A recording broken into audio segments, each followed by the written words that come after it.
Matapos maipakita ang bago nilang tirahan ay nagpaalam na si Leon sa mga prinsesa at prinsipe. Sinasabing kailangan pa niyang puntahan si General Zhu upang i-welcome ito sa kanyang pagdating, kaya maaari na nilang gawin kung ano man ang kanilang naisin. Pero hindi gaya ng kanyang inaasahan ay biglang umiyak ang mga ito at sinabi pa nga kay Leon na parang kailan lamang sila nagkita, pero ngayon ay maghihiwalay na sila. Sinabi pa ng isa na ang isang junior na katulad niya ay walang magagawang anuman kapag hindi siya nakabalik.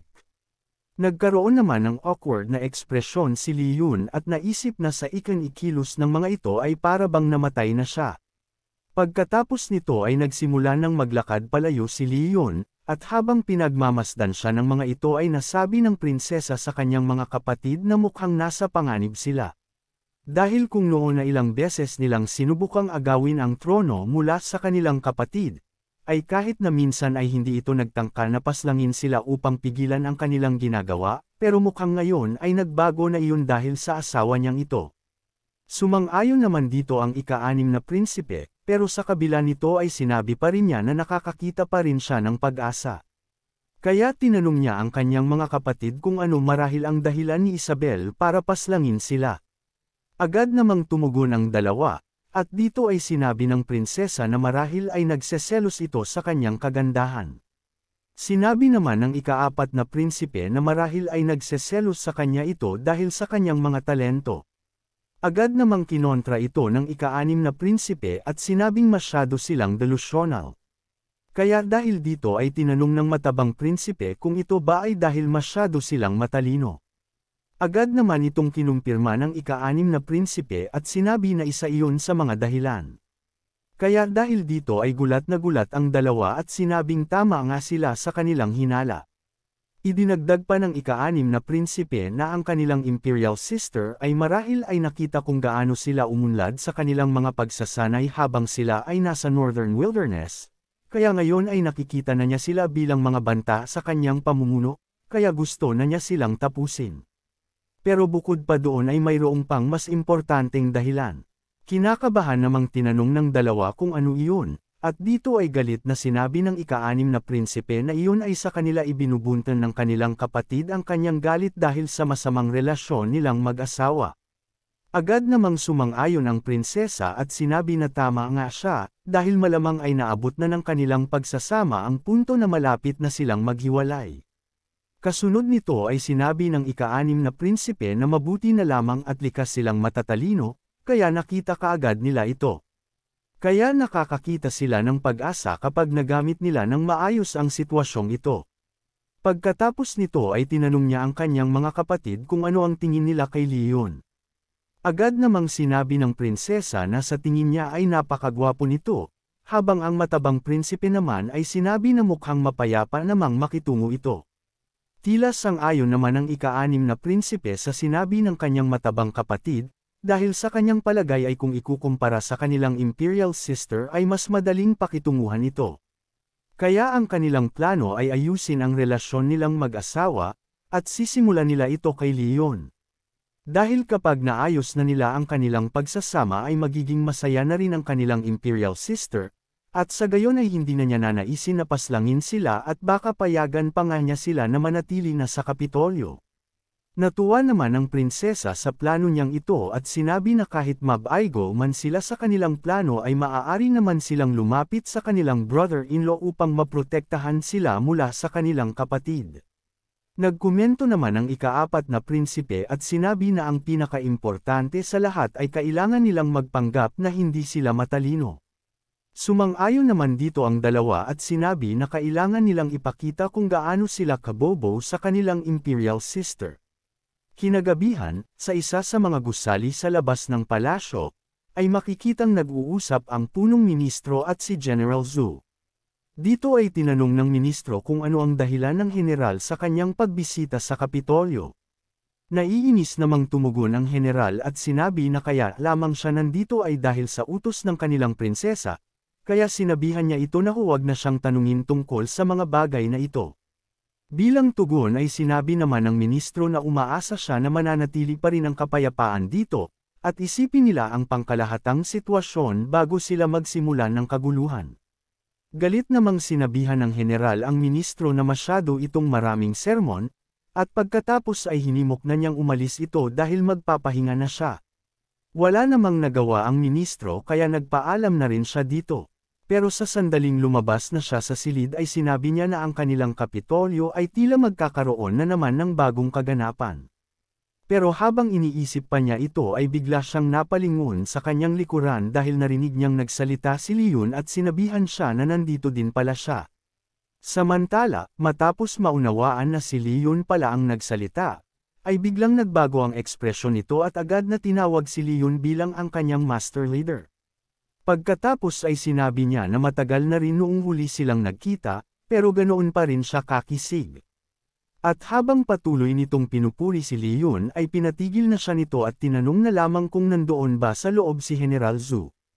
Agad namang sumagot ang ministro at sinabi na ang general ay nagpapahinga na, at kaya lamang siya nandito ay para bisitahin ang kanyang dating kaibigan. Malamig namang tumugon si Leon at sinabi na kung ganoon pala ay wala nang dahilan para manatili pa ang ministro dito. Hindi naman nagalit ang ministro at, sa halip, ay sinabi pa nga na natuwa siya sa kanilang mixing pag-uusap, kaya umaasa siya na magkikita ulit sila. Pero bago siya tuluyang makaalis ay tinanong siya ni Leon kung kilala ba niya ang mga prinsipe at prinsesa na dumating sa Kapitolyo. Agad namang tumugon ang ministro at sinabi na, syempre, dahil siya ang guro ng mga ito. Awkward namang ngumiti si Leon sa kanyang naging sagot, at naisip na kaya pala ganoon sumagot ang mga prinsipe at prinsesa ay dahil ang guro nila ay ang ministrong ito. Pagkatapos nito ay lumipat ang eksena sa labas ng tinutuluyan ng general, at dito ay makikitang namatay na ang ilaw sa kwarto nito. At sa loob nito ay makikita ang general, sinasabing matutulog na siya at bukas na lamang niya tuturuan ng leksyon ang rebeldeng iyon. Pero kasabay nito ay biglang nagsalita mula sa kanyang likuran si Leon, na tinatawag ang general, sinasabing dahil sa request sa kanya ng Empress kaya siya nandito. Pero sa sandaling humarap sa kanya ang general ay hindi nakapagsalita si Leon, pero kalaunan ay nabanggit niya na bakit mayroong gorilla sa lugar na ito. Umusok naman ang ilong ng general nang marinig ito, at sinabi sa kanyang sarili na ang lakas ng loob ng rebeldeng ito na tawagin siyang gorilla. Kaya hindi na niya kayang tiisin pa ang pag-uugali nito, at sa isang dalat na ekspresyon ay agad itong sumugod patungo kay Leon, sinasabi sa kanyang sarili na tuturuan niya ito ng leksyon. Pero kasabay ng isang malakas na lagabog ay lumipat ang eksena sa ngayon ay nakabulagta na general at wala ng malay. Habang pinagmamasdan naman ni Leon ang nilalang na ito ay sinabi niya sa kanyang sarili na mukhang hindi niya maaayos ito sa mapayapang paraan. Naisip din niya na ito. Marahil ang alagang gorilla ng general kaya hindi niya alam kung paano maipapaliwanag dito ang ginawa niya sa alaga nito. Pagkatapos nito ay binuhat na niya ang general at sinabi na dahil wala naman dito ang general ay dadalhin na lamang niya ang kanyang alagang gorilla sa Imperial Animal Park, at pagkatapos ay saka na lamang niya ipapaliwanag dito ang mga batas na nagbabawal sa pag-aalaga ng ganitong mga hayop. Makalipas naman ang ilang sandali ay nakarating na si Leon sa Animal Park, at dito ay iniwanan na niya ang ngayon ay wala pa ring malay na general. Pagkatapos nito ay lumipat ang eksena sa palasyo, at dito ay nadatna ni Leon ang kanyang asawa na nagtatrabaho pa din. Kaya agad niya itong binati at tinanong kung bakit hindi pa siya nagpapahinga. Binanggit din niya na maayos na niyang nadala ang kanyang mga kapatid sa kanilang tutuluyan. Bilang tugon ay tinanong naman siya ni Isabel kung kumusta naman ang lakad niya na may kinalaman sa general at kung nagkita na ba sila. Ngumiti naman si Leon at sinabi na nagtungo siya sa tinutuluyan nitong ngunit wala siya doon, at ang natagpuan lamang niya ay ang kanyang alagang gorilla. Sinabi pa niya na ang mga tao talaga mula sa Northern Wilderness ay kakaiba ang trip dahil ang mga alaga nila ay mga exotic na hayop at sinusuotan pa nila ng mga damit. Matapos namang marinig ito ay nagtatakang tinanong siya ni Isabel kung ano ang sinasabi niyang gorilla na nakasuot ng damit pantao. Kinumpirma naman ito ni Leon at sinabi na kahit bihisan pa nila ito ay hayop pa rin ito, dahil sa sandaling magtagpo ang kanilang mga mata ay agad siyang inatake nito. Kaya pinatulog niya muna ito, sa gayon ay hindi na ito makapanakit, at dinala na rin niya ito sa Imperial Zoo. At kinabukasan na lamang niya ipapaliwanag sa general ang nangyari. Kasunod nito ay sinubukan niyang baguhin ang usapan, pero bigla siyang pinatigil ni Isabel at nagsimulang mag-drawing. At makalipas pa ang ilang sandali ay tinanong ni Isabel kung kamukha ba ng kanyang drawing ang gorilla na kanyang sinasabi. Agad naman itong kinumpirma ni Liyun at sinabi pa nga na kahawig talaga nito ang alaga ng general. Tinanong din niya si Isabel kung nakita na ba niya ng personal ang gorillang iyon. Pero iba sa kanyang inaasahan, ay sinabi sa kanya ni Isabel na hindi iyon gorilla, dahil iyon ay ang general mismo. Labis namang nagulat si Liyun sa kanyang narinig, kaya awkward siyang ngumiti at sinabi na makakaya pa niyang maayos ang relasyon niya sa general. Pero sa loob-loob niya ay sinabi niya sa kanyang sarili na dapat sigurong patahimikin na niya ito ng tuluyan. Kinabukasan, matapos magising, ay nakita ni Liyun na wala na sa kanilang kama ang kanyang asawa. Kaya naisip niya na talagang hindi siya ginaisang ni Isabel matapos niya siyang paglaruan kagabi. Pero matapos siyang tumayo ay natuwa pa rin siya dahil pinaghanda pa rin siya ng kanyang asawa ng kanyang almusal. Kasunod nito ay lumipat ang eksena sa lansangan, at dito ay makikita si Liyun na naglalakad habang nag-iisip kung paano niya maaayos ang relasyon niya sa general, dahil hindi niya nais na bigyan pa ng higit na problema ang kanyang asawa. Pero habang nasa gitna ng kanyang pag-iisip ay mayroon siyang narinig mula sa mga damuhan, kaya agad niyang tinanong kung sino ito. Pero sa halip na sumagot ay biglang tumalon ang mga ito, at pagkatapos ay nag-post sa kanyang harapan. Ito pala ay ang mga kapatid ng kanyang asawa, at ngayon ay sinasabi kay Liyun na isa marahil itong tadhana dahil sa isang napakagandang umaga ay nagkita kaagad sila. Hindi naman natutuwa si Liyun sa kanilang mga ginagawa at sinabi na kanina pa niya sila nakitang nagtatago sa mga halamang iyon. Sinabi pa niya sa kanila na magpakilala sa susunod, dahil baka batuhin na niya sila ng pokeball kapag muli. Nilang ginawa iyon. Hindi naman nagpatinag ang prinsesa sa kanyang mga sinabi at sinabi pa nga kay Liyun na sasamahan na nila siya sa palasyo dahil alam na nila ang mga daan patungo doon. Nagpasalamat naman si Liyun sa kanya, pero sa isip niya ay napatanong siya kung gaano ba kagusto ng mga ito na huwag nang bumalik sa Northern Wilderness para gawin nila ito ng sobrang aga. Pero kasasabi pa lamang niya nito ay bigla namang inutusan ng prinsesa ang kanyang mga kapatid na i-activate na ang kanilang Imperial Chariot Mode. Agad namang sumang-ayon dito ang dalawa, kaya sa sandaling iyon ay makikitang buhat na nila si Liyun at handa nang dalhin sa palasyo.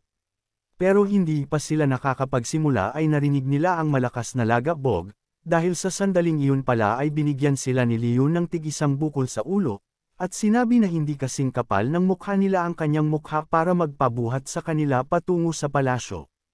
Makalipas naman ang ilang sandali ay nagsimula na silang maglakad. At habang nangyayari ito ay tinanong ng prinsesa kung nakapagpahinga ba sila ng kanyang kapatid ng maayos kagabi. Sandali namang huminto si Liyun at sinabi na para maayos ang sigalot sa pagitan nila ay naglaban sila buong magdamag. Nang marinig naman ito ay naisip ng magkakapatid kung ganoon na ba talaga kalala ang alitan sa pagitan nila para maging ganoon ka-violent sa isa't isa. Kaya naisip nila na masyado na atang malala ang nangyayari sa relasyon ng mga ito. Sinubukan namang baguhin ng matabang prinsipe ang usapan at tinanong si Liyun kung nakita ba niya ang general kagabi dahil nawawala ito. Binanggit din niya na dahil sinabi nito na makikipagkita siya sa general kaya marahil ay alam niya kung saan ito nagtungo. Agad namang itinanggi ni Liyun ito at sinabi na masyadong malaki ang Kapitolyo, kaya marahil ay umalis lamang ito para maghapi-hapi sa isa sa mga brothel. Naisip naman ng magkapatid na hindi nila akalain na ang seryosong general ay mayroon din palang ganitong hilig.